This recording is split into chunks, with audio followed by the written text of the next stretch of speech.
Dans ces hautes herbes se cachent 22 brebis qui y pâturent depuis 3 mois. Rien de plus banal, sauf que leur rôle y est ici bien particulier, restaurer et entretenir un espace naturel sensible. Racheté par le département en 2012, ce terrain abrite la tourbière de Montifray, une zone humide avec un écosystème très riche. Laissée à l'abandon depuis plusieurs années, aujourd'hui la dent du bétail va remplacer les tracteurs pour défricher l'espace. Le but, c'est justement que le milieu ne se referme pas, que les arbres ne repoussent pas en fait sur les tourbières. Donc le meilleur moyen d'entretenir les tourbières, c'est d'avoir des animaux qui les pâturent en fait, qui pâturent leur environnement et puis les tourbières.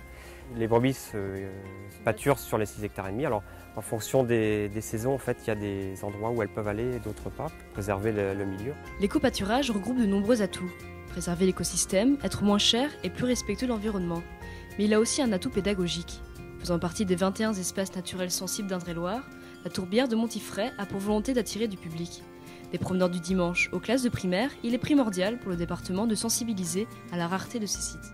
Ces buttes tourbières qui sont, je vous le rappelle, extrêmement sensibles, mais extrêmement, comment dirais-je, rares. Il n'existe que 2 types de lieux en France. Ce qu'il faut donc nous dire qu'il est nécessaire de les conserver et de les valoriser. S'il n'est pas encore possible de se promener librement dans la tourbière, de nombreuses visites guidées sont organisées tous les mois pour mieux comprendre les lieux et leur complexité.